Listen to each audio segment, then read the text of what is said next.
तरफ हुमायूं बाबरी की जिद पर अड़े हुए हैं तो वहीं दूसरी तरफ लोग कह रहे हैं कि इस बाबरी वायरस का इलाज सीएम योगी के ही पास है। और ऐसा कहने वालों की लिस्ट में मौलाना भी शामिल है, वो मौलाना जो अब सीएम योगी के ही फैन बन चुके हैं। पूरी खबर आपको बताएंगे, लेकिन उससे पहले जरा तस्वीर आपको दिखाती है। तस्वीर देखिए, जहां मौलाना वर्सेस भाईजान की नई जंग छिड़ गई है। मौलाना मदनी को असदुद्दीन ओवैसी ने रडार पर ले लिया है। अल फलाह के लिए मदनी के आंसुओं पर ओवैसी आग बबूला हो गए हैं। साफ कह दिया है उन्होंने कि जो मुल्क का दुश्मन है वो हमारा दुश्मन।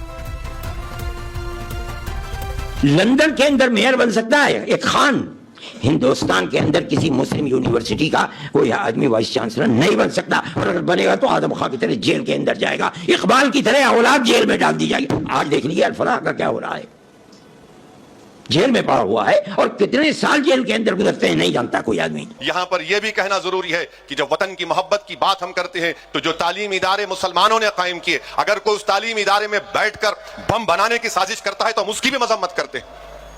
एक इदारा बनाना कितना मुश्किल काम होता है, और ऐसे जालिम लोग हैं जो एक मदरसे का कमरा नहीं बना सकते, जो स्कूल का कमरा नहीं बना सकते, जालिम अमोनियम नाइट्राइट लेकर बैठते हैं।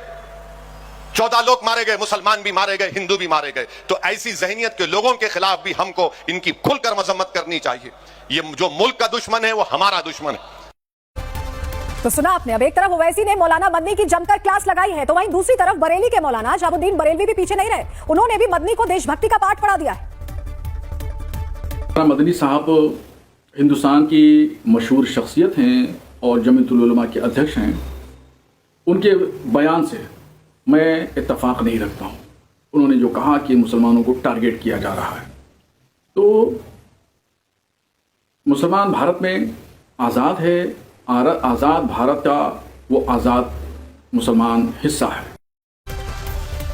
तो अब एक तरफ देश में मौलाना वर्सेस मौलाना की जंग छिड़ी हुई है तो इन सब के बीच मौलाना मदनी घिरते हुए नजर आ रहे हैं, क्योंकि घेराव एक तरफ से नहीं बल्कि हर तरफ से किया जा रहा है। मौलाना एक तरफ से मदनी पर हमलावर हैं तो वहीं दूसरी तरफ से जैन और हिंदू धर्मगुरु भी मदनी को सही और गलत का फर्क समझा रहे हैं। बात करते हैं, अरे इस भारत देश के राष्ट्रपति हुए एपीजे अब्दुल कलाम, इस भारत देश के जो है राष्ट्रपति हुए हैं। तो ऐसे के अंदर जो है इस तरह की बात करना ये बचकाना बात है। और ये वैसी बात तो उन्होंने जब रामलीला मैदान में भी की थी तब मुझे जवाब देने का मुझे खड़ा होना पड़ा था उस सर्वधर्म सम्मेलन में। ये देश में एक ही कहना चाहूंगा, ये देश अब्दुल कलाम को राष्ट्रपति बनाता है क्योंकि वो राष्ट्र के भक्त हैं। मदनी साहब को दिखाई नहीं पड़ता है कि इस देश का राष्ट्रपति अब्दुल कलाम साहब हुए। आप उस तरह का भाव तो रखो राष्ट्र के प्रति। हम आपको सिर पर बिठाएंगे। यदि आप डॉक्टर बनकर के बम फोड़ेंगे तो फिर छठे साठे हम समाचरित, फिर हम आपको आपके साथ उसी तरह से पेश आएंगे।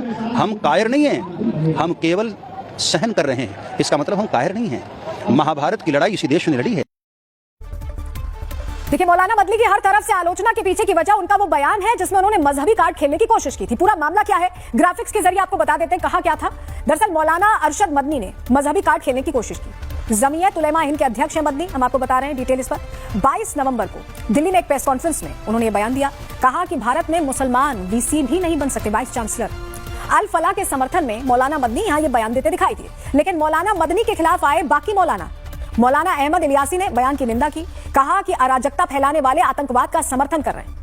बीजेपी ने इसे आतंकी बचाओ जमात बताया। कांग्रेस ने समर्थन किया, एनएचआरसी के कानूनगों ने इसे रेडिकल बताया। और अलग अलग मौलाना ये कह रहे हैं, यहाँ तक कि ओवैसी ने भी ये कहा कि इस तरह के बयान नहीं होने चाहिए। मौलाना का ये मजहबी कार्ड ही आज उनके लिए मुसीबत की वजह बन चुका है, और ऐसा होना भी चाहिए क्योंकि देश के अंदर जो देश विरोधियों को सिर्फ इसलिए कवर फायर दे रहे हैं क्योंकि वो उनके धर्म से ताल्लुक रखते हैं, तो उनको आलोचनाओं का राष्ट्रवादी इंजेक्शन तो बर्दाश्त करना ही पड़ेगा।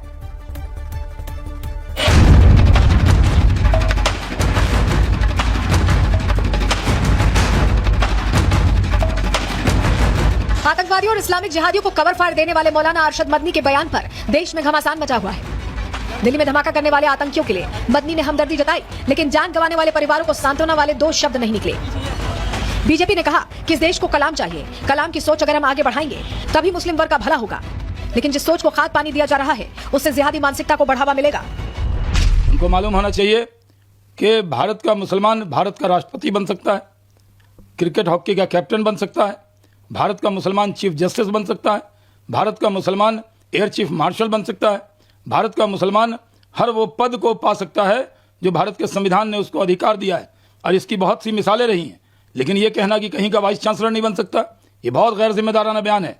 मौलाना अरशद मदनी को माफी मांगनी चाहिए। कि मदनी साहब कतई भारत देश की तरक्की नहीं चाहते, समाज की तरक्की नहीं चाहते, और खास तौर पे मुसलमानों की तरक्की तो एकदम ही नहीं चाहते।